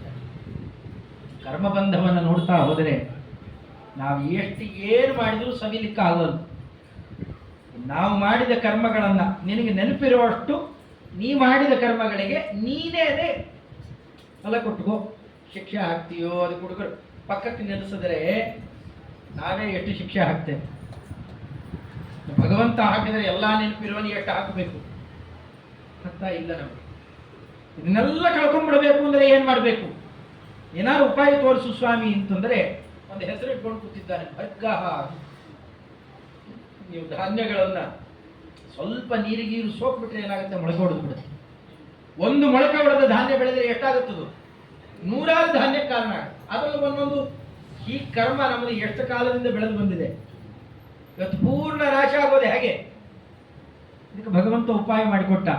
ಅದನ್ನ ಧಾನ್ಯವನ್ನ ಬಾಂಡ್ಲೆಗೆ ಹಾಕಿ ಹುರಿದು ಬಿಟ್ಟು, ಬಿಸಿಲು ಹುರಿದು ಬಿಟ್ಟ ಮೇಲೆ ಒಳ್ಳೆ ಗೊಬ್ಬರ ನೀರು ಮಣ್ಣು ಎಂಥ ಫಲವತ್ತಾದ ಭೂಮಿಯಲ್ಲಿ ಬೆಳೆಯತ್ತಾ. ಭರ್ಜನ ಭರ್ಗನಾಮಾಸೌ. ಭರ್ಜನ ಅಂದ್ರೆ ಹುರಿಯೋದು. ಹಾಗೆ ನಿಮ್ಮ ಕರ್ಮದ ಬೀಜವನ್ನು ಹುರಿಬೇಕಾ? ನನಗೆ ಕೊಡ್ರಿ, ನಾ ಇದ್ದೇನೆ, ನನಗೆ ಅರ್ಪಣೆ ಮಾಡಿ ಸ್ವಾಮಿ. ಶ್ರೀಕೃಷ್ಣಾರ್ಪಣ ಮಸ್ತು. ನಾ ಒಳ್ಳೆದ್ದೋ ಕೆಟ್ಟದ್ದೋ ಏನು ಮಾಡಿದ್ದೀನೋ ಗೊತ್ತಿಲ್ಲ, ನನ್ನ ಕರ್ಮಕ್ಕೆ ತಕ್ಕಂತೆ ನೀವು ಮಾಡಿಸಿದ್ದೀಯಾ, ಎಲ್ಲ ನೀನು ಅವನಿಗೆ ಒಪ್ಪಿಸಿಬಿಟ್ರೆ ಎಲ್ಲ ಹುರಿದು ಹಿಂತಿರುಗಿಸಿಕೊಡ್ತಾರೆ. ಅವನಿಗೇನು ಬೇಕಾಗಿಲ್ಲ, ಬೆಳೆಯೋದೇ ಇಲ್ಲ ಕರ್ಮ. ಗಾಯತ್ರಿ ಮಂತ್ರದ ಒಂದೊಂದು ಶಬ್ದದ ಮೇಲ್ನೋಟದ ಅಭಿಪ್ರಾಯನೇ ಇಷ್ಟಿದೆ. ಅದಕ್ಕೆ ಆಚಾರ್ಯ ಹೇಳ್ತಾರೆ, ಸಯೇವ ಭರ್ಗ ಶಬ್ದಾರ್ಥ ಸಯೇವ ಸರ್ವವೇದಾರ್ಥ. ಭರ್ಗ ಶಬ್ದಾರ್ಥನು ಅವನೇ, ಅವನೇ ಸರ್ವ ವೇದಾರ್ಥವೂ ಅವನೇ ಅಂತ.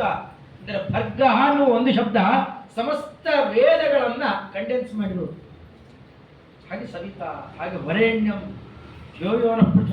ಇಂಥ ಅಮೂಲ್ಯವಾದ ಮಂತ್ರವನ್ನು ಜಪ ಕೊಟ್ಟರೆ ಉದಾಸೀನ ಮಾಡಿಕೊಂಡು ಅಡ್ಡಾಡ್ತೇವೆ ಅಂತಂದ್ರೆ, ಒಳ್ಳೆ ಅಮೂಲ್ಯವಾದ ರತ್ನವನ್ನು ಕೈಗೆ ಕೊಟ್ಟಾಗ ಅದನ್ನು ತಗೊಂಡು ಆಟ ಆಡ್ತಾರೆ, ಬೀದಿಲೆಲ್ಲ ಬಿಸಾಕ್ತಾರೆ ಅಂತಂದ್ರೆ ನಮಗೆ ಎಷ್ಟು ನೀಚನೋ ಇವತ್ತು ನಮ್ಮ ಪರಿಸ್ಥಿತಿ ಆಗಿದೆ. ಯಾಕೆ ಗೊತ್ತಿಲ್ಲ ನಮಗೆ, ಗೊತ್ತಾದ್ರೆ ಹಾಗೆ ಮಾಡೋದು.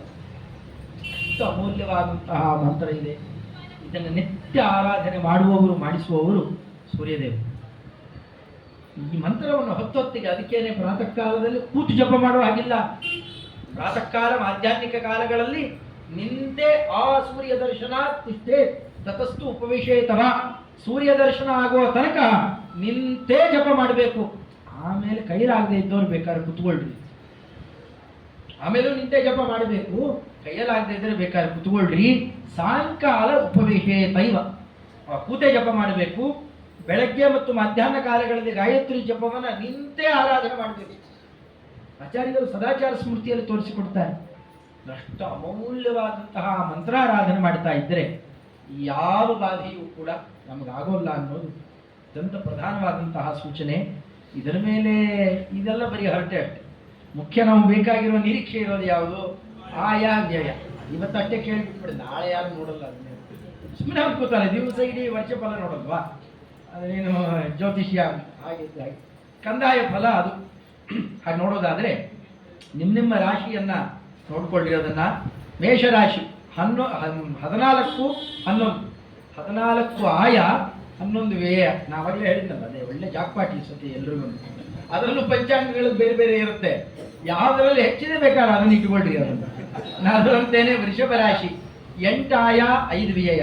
ಮಿಥುನ ರಾಶಿ ಅಂತೂ ಅದ್ಭುತ, 14 ಆಯ 2 ವ್ಯಯ. ಕಟಕ ರಾಶಿಯವ್ರದ್ದು ಸ್ವಲ್ಪ ಕಮ್ಮಿ, ಅವರೊಬ್ಬರದೇ ಈ ಸತಿ ಪೂರನ್ಬೇಕು. 8 ಆಯ 14 ವ್ಯಯ. ಅದರಂತೆ ಸಿಂಹ ರಾಶಿಯವರದ್ದು 11 ಆಯ 11 ವ್ಯಯ. ಈ ಬೇರೆ ಬೇರೆ ಪಂಚಾಂಗದಲ್ಲಿ ಬೇರೆ ಬೇರೆ ಥರ ಇದೆ, ನೀವು ಬೇಕಾದ್ರೆ ಆ ಥರ ಹೊಂದಾಣಿಕೆ ಮಾಡಿಕೊಳ್ತೀರಿ ಅದನ್ನು. ಕನ್ಯಾ ರಾಶಿ 14 ಆಯ 2 ವ್ಯಯ. ತುಲಾ ರಾಶಿ 8 ಆಯ 5 ವ್ಯಯ. ವೃಶ್ಚಿಕ ರಾಶಿನೂ ಅಷ್ಟೇ 14 ಆಯ 11 ವ್ಯಯ. ಧನುರಾಶಿನೂ ಅಷ್ಟೇ ಅದ್ಭುತ, ಧನು ಮತ್ತು ಮೀನ ಎರಡೂ ಕೂಡ 11 ಆಯ 2 ವ್ಯಯ. ಮಕರ ಮತ್ತು ಕುಂಭ 5 ಆಯ 5 ವ್ಯಯ. 50-50. ಹೌದು, ಈ ಕ್ರಮದಲ್ಲಿ ಆಯ ವ್ಯಯಗಳ ವ್ಯವಸ್ಥೆ ಆದರೆ ಮುಂದೆ ಈ ಕಂದಾಯ ಫಲ ಅಂತ ಅದನ್ನು ತೋರಿಸ್ತಾರೆ. ಟಿಕುಪ್ಪಲ್ ಪಂಚಾಂಗದಲ್ಲಿ ಆರೋಗ್ಯ, ಅನಾರೋಗ್ಯ, ರಾಜಗೋಪ, ರಾಜಪ್ರೀತಿ ಇವುಗಳನ್ನು ಎಲ್ಲ ಕೊಡ್ತಾರೆ. ಚಿಂತೆಲ್ಲ ಇದೆ. ಅದನ್ನು ಕಂದಾಯ ಫಲವನ್ನು ಮಾತ್ರ ಕೊಡುವ ಪದ್ಧತಿ ಇದೆ. ಅದನ್ನು 3 ಸಂಖ್ಯೆ ಹೇಳ್ತಾರೆ. ಅದು ಹೇಗೆ ಅಂದರೆ ವರ್ಷವನ್ನು 3 ಭಾಗ ಮಾಡಿಕೊಡ್ಬೇಕು. 4 ತಿಂಗಳು 4 ತಿಂಗಳು 4 ತಿಂಗಳು ಅಂತ. ಅದರದ್ದೇನು ಅಲ್ಲಿ ವಿಷಮೇ ಚಾರ್ಥಲಾಭಸ್ಯ. ಅದು 1, 3, 5 ಎಲ್ಲ ಇದ್ದರೆ ಒಳ್ಳೆ ಸಂಪತ್ತಿನ ಲಾಭ ಇದೆ ಅಂತ. ಸಮ ಇದ್ದರೆ ಸಮತಾಂ ಭಜೆ, ಸಮವಾಗಿರುತ್ತೆ. ಶೂನ್ಯ ಬಂದರೆ ಮಾತ್ರ ವ್ಯತ್ಯಾಸ ಇದೆ. ಅದು ಆದಿಶೂನ್ಯ ಮಹಾವ್ಯಾಧಿ. ಮೊದಲು 0 ಇದ್ದರೆ ಸ್ವಲ್ಪ ರೋಗ ಈಗ ಬರುತ್ತೆ, ಸೂಚನೆ ತೋರಿಸುತ್ತೆ 4 ತಿಂಗಳಲ್ಲಿ. 2ನೇದ್ದು ಶೂನ್ಯ ಇದ್ದರೆ ಮಹತ್ ಭಯ. 3ನೇದ್ದಾದರೆ ವಿತ್ತನಾಶ, ದುಡ್ಡು ನಾಶ ಆಗುತ್ತೆ. 3 ಶೂನ್ಯ ಬಂದ್ಬಿಟ್ರೆ ಗೋವಿಂದ ಕೃಷ್ಣಾರ್ಪಣ ಅಂತ, ಇನ್ನೇನು ಉಳಿದಿಲ್ಲ ಅಂತ ಅರ್ಥ. ಎಚ್ಚರಿಕೆಯಲ್ಲಿರಬೇಕು. ಅವರವ್ರ ನಕ್ಷತ್ರಕ್ಕೆ ತಕ್ಕಂತೆ ಹೇಳ್ತಾ ಹೋಗ್ತಾರೆ. ನಿಮ್ಮ ನಕ್ಷತ್ರಕ್ಕೆ ನೀವು ನೋಡ್ಕೊಳ್ರಿ. ಅಶ್ವಿನಿ ನಕ್ಷತ್ರ 0, 2, 3. ರೋಹಿಣಿ 1, 2, 2. ಪುನರ್ವಸು 2, 2, 1. ಮಘ ನಕ್ಷತ್ರ 3, 2, 0. ಹಸ್ತ ನಕ್ಷತ್ರ 4, 2, 4. ಬಹಳ ಚೆನ್ನಾಗಿದೆ. ಈ ಕಡೆಗೂ ಇಲ್ಲ, ಆ ಕಡೆಗೂ ಇಲ್ಲ ಇದು. ವಿಶಾಖ ನಕ್ಷತ್ರ 5, 2, 3. ಮೂಲ ನಕ್ಷತ್ರ 6, 2, 2. ಶ್ರವಣ ನಕ್ಷತ್ರ 7, 2, 1. ಪೂರ್ವಭಾದ್ರಪದ ನಕ್ಷತ್ರ ಸ್ವಲ್ಪ ಇದೆ ವ್ಯತ್ಯಾಸ, 2, 0 ಇದೆ. 0, 2, 0 ಇದೆ. ಅದರಂತೆಯೇ ಭರಣಿ ನಕ್ಷತ್ರ 3, 0, 1. ಅದರಂತೆ ಮೃಗಶಿರಾನು ಅಷ್ಟೇ 4, 0, 0 ಇದೆ. ಪುಷ್ಯ ನಕ್ಷತ್ರ 5, 0, 4. ಪೂರ್ವ ಫಲ್ಗುಣಿ ಅದು 6, 0, 3. ಚಿತ್ತ ನಕ್ಷತ್ರ 7, 0, 2. ಅನುರಾಧ 0, 0, 1 ಇದೆ. ಮತ್ತು ಎಚ್ಚರಿಕೆಯಲ್ಲಿರಬೇಕು ಅನುರಾಧ ಮಹಾನಕ್ಷತ್ರದವರು. ಪೂರ್ವಾಷಾಢ ನಕ್ಷತ್ರ 1, 0, 0. ಇದು ವಿಪರೀತ ಇದೆ. ಬರೀ ಎಚ್ಚರಿಕೆಯಲ್ಲಿರೋದು ಒಳ್ಳೆಯದು. ಧನಿಷ್ಠ ನಕ್ಷತ್ರ 204, ಉತ್ತರ ಭಾದ್ರಪದ ನಕ್ಷತ್ರ 303, ಅದರಂತೆಯೇ ಕೃತ್ತಿಕಾ ನಕ್ಷತ್ರ 614, ಆರ್ದ್ರ 713, ಆಶ್ಲೇಷ 012, ಉತ್ತರ 111, ಇದು ಒಳ್ಳೆ ಅರ್ಥಲಾಭ ಇರುವಂತಹದ್ದು. ಸ್ವಾತಿ 210, ಜ್ಯೇಷ್ಠ 314, ಉತ್ತರಾಷಾಢ 413, ಶತಭಿಷ 512, ರೇವತಿ 611. ಈ ಕ್ರಮದಲ್ಲಿ ಕಂದಾಯ ಫಲ ಅಂತ ತಂದಿದ್ದಾರೆ. ಇನ್ನೇನು ಎರಡೇಕಾದಶಿ ಗಲಾಟೆ ಈ ಸತಿ ಯಾರಲ್ಲೂ ಇಲ್ಲ, ಎಲ್ಲರಿಗೂ ಕ್ಷೇಮ ಇದ್ದಾರೆ. ಪ್ರಾಯ ವಿಶ್ವಾವಸುವಿನ ಕೊಡುಗೆ ಅನ್ಸುತ್ತೆ. ಏಕಾದಶಿಗೆ ಬಾಧೆ ಇಲ್ಲ, ಅವ್ರಿಗೊಂದಾಯ್ತಪ್ಪ ಇವ್ರಿಗೊಂದಾಯ್ತು ಇಲ್ಲ.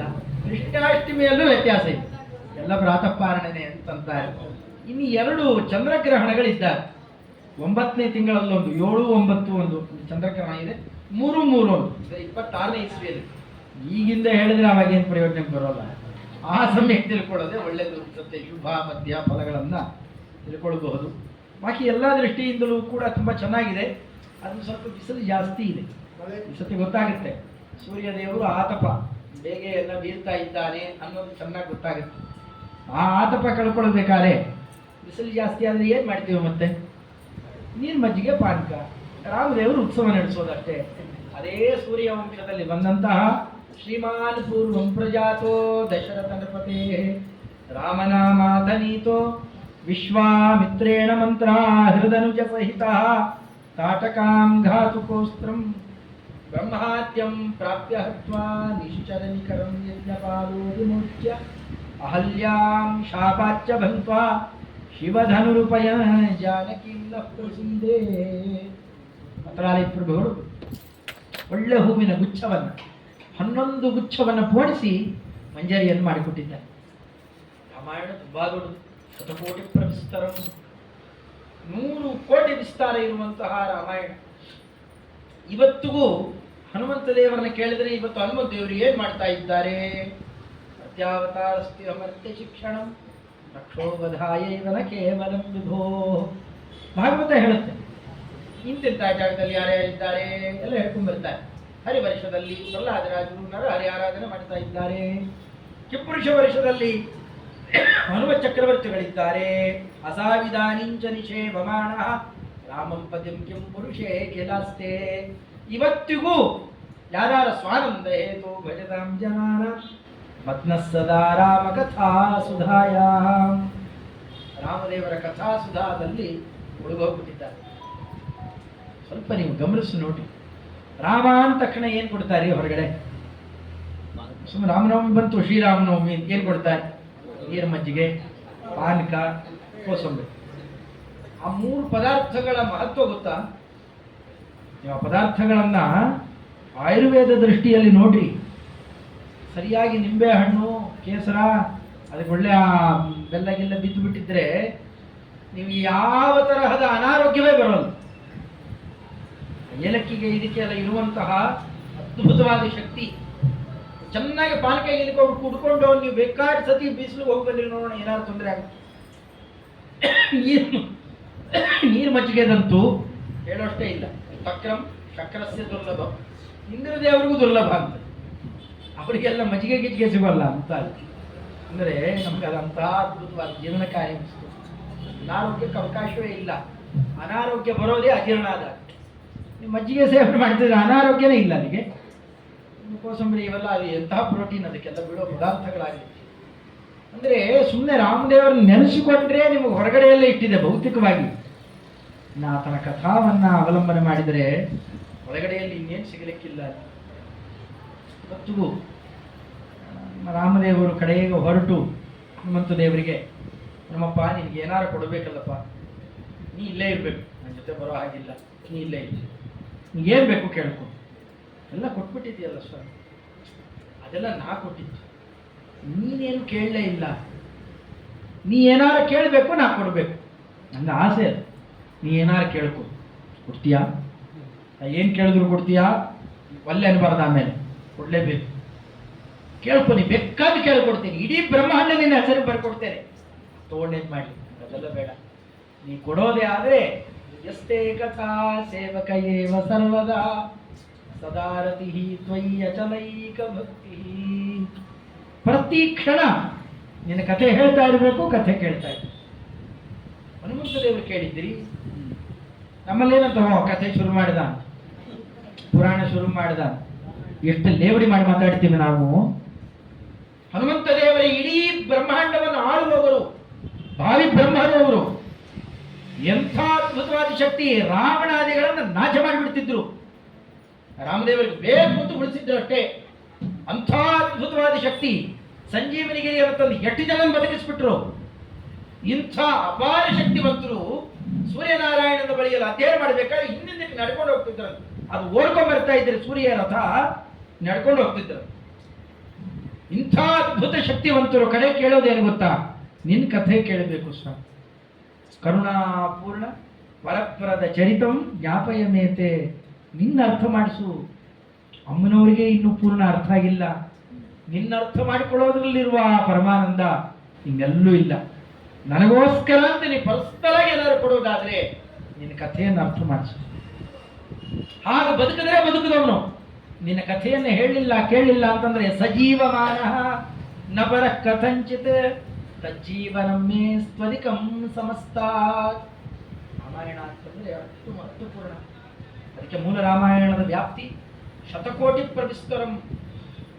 100 ಕೋಟಿ ಶ್ಲೋಕಗಳಿದ್ದಾವೆ. ಇನ್ನೆಷ್ಟು ಭಗವಂತನ ಗುಣಗಾನ ಮಾಡಿದ್ದಾರೆ. ಅದೆಲ್ಲ ನಮಗಾಗೋಲ್ಲ.